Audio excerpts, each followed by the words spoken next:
আসসালামু আলাইকুম ফ্রেন্ডস, কেমন আছেন? আশা করি আমার ভিডিওটি যে যেখান থেকে দেখছেন আল্লাহর রহমতে সুস্থ আছেন এবং ভালো আছেন।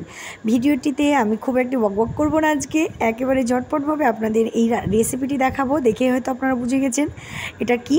তো এটা মাছের আজকে রেসিপিটি কি মাছ বলুন তো? তেলাপিয়া মাছ। তো তেলাপিয়া মাছ যারা খেতে পছন্দ করেন তারা নিমিষে এই রেসিপিটি তৈরি করতে পারবেন এবং আমি নিমিষেই ভিডিওটি শেষ করে দেব। তো ভিডিওটা দেখুন এবং এনজয় করুন। প্রথমেই দেখুন আমি তেলাপিয়া মাছ এখানে পরিষ্কার করে ধুয়ে এইভাবে নিয়ে নিয়েছি। তেলাপিয়া মাছের পরিষ্কার করতে একটু কষ্টই হয়, সাবধানে পরিষ্কার করে নেবেন, হাতে একেবারে কাটা যাতে না লাগে। তারপর দেখুন পরিষ্কার করে আমি ধুয়ে এটাকে লবণ এবং হলুদ এবং সামান্য সর্ষের তেল দিয়ে এটাকে মাখিয়ে কিছুক্ষণ রেস্টে রেখে দিলাম। তারপর একটি কড়াইয়ে আমি আবারও সর্ষের তেল দিয়ে দিয়েছি। আপনারা এই রান্নাটা অবশ্যই সর্ষের তেলে করবেন, তাহলে কী হবে, রান্নার টেস্টটা অনেক গুণ বেড়ে যাবে। আপনারা যদি চান এখানে অলিভ অয়েল দিয়ে করবেন তাহলে করতে পারেন, যারা ডায়েটে আছেন আর কি। তো যাই হোক, সর্ষের তেল দিয়ে আমি এই ভাজাটা করছি। রান্নাটা পুরোটাই আমি সর্ষের তেল দিয়ে করব। তো উল্টে পাল্টে সুন্দর করে লাল করে ভেজে নিচ্ছি। আপনারা চাইলে কম করে ভাজতে পারেন, যেহেতু আমি রান্নাটা একটু অন্যরকম করব, তো সেই জন্য আমি একটু লাল করে ভেজে নিলাম। ভেজে আমার সব মাছগুলো ভাজা হয়ে গেল, তারপর তুলে নিলাম। ও একই কড়াইয়ে দেখে বুঝতে পেরেছে আমি এখানে কালো জিরে ও এমনি সাদা জিরে, দুটোই জিরের ফোড়ন দিলাম। তারপর সামান্য এখানে লঙ্কা চিড়ে দিয়ে দিয়েছি। আপনাদের স্বাদ অনুযায়ী দেবেন, যে যেরকম ঝালটা খেতে পছন্দ করবেন সেই রকম দেবেন। আমি ঝালটা একটু বেশি পছন্দ করি খেতে, সেজন্য একটু বেশি দিয়েছি।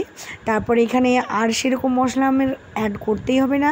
অল্প মশলার মধ্যে কিভাবে রান্নাটা করলাম সেটাই আজকে দেখাচ্ছি। তো হ্যাঁ, এখানে আমি দিয়েছি পেঁয়াজ বাটা আর কি। আমি গ্রেটারের সাহায্যে গ্রেট করে দিয়েছি। আপনারা চাইলে এটা সিলবাটায় বেটে নিতে পারেন বা আপনাদের সুবিধা অনুযায়ী। তো তারপর একটি টমেটো কুচানো দিয়ে দিলাম এবং কিছুক্ষণ এই মশলাটাকে কষিয়ে নিয়েছি। তারপরে সামান্য জল দিয়ে দিচ্ছি। একেবারে নিমিষে রান্না শেষ। দেখুন তারপরে আমি সব একে একে দিয়ে দিলাম আমার তেলাপিয়া মাছ। তো এটাকে আমি কিছুক্ষণ ঢাকা দিয়ে রান্না করব। কি হয়, ঢাকা দিয়ে রান্না করলে সত্যি কথা বলতে এত সুন্দর ঘ্রাণ হয় যে খেতেই দারুণ লাগে। তো মাশাআল্লাহ, দারুণ, মানে সেন্টটি শুনে আমাকে বেশ ভালো লেগেছিল। তো খেতে তো মাশাআল্লাহ দারুণ লাগবে। আমার রান্না একেবারে কমপ্লিট। আশা করি আমার রান্নাটা আজকে ভালো লেগেছে। যদি ভালো লাগে তাহলে বলবো আরেকবার। অবশ্যই লাইক, শেয়ার, কমেন্ট করতে ভুলবেন না যেন। ততক্ষণ সুস্থ থাকবেন, ভালো থাকবেন। অন্য একটি রেসিপি ভিডিও নিয়ে আবার আপনাদের। আর যদি আপনারা ফেসবুক থেকে দেখে থাকেন তো অবশ্যই চ্যানেলটিকে ফলো করে নেবেন। ফলো করতে অবশ্যই ভুলবেন না। আর যদি রেসিপিটি ভালো লাগে এবং রেসিপি রিলেটেড যদি কিছু জানতে চান তো অবশ্যই কমেন্ট করতে পারেন, কেননা আপনাদের একটি কমেন্ট আমাকে পড়তে অনেক ভালো লাগে। আর আপনাদের কমেন্টের কথা সত্যি বলতে খুবই ভালো লাগে। ভালো থাকুন, সুস্থ থাকুন। আল্লাহ হাফেজ।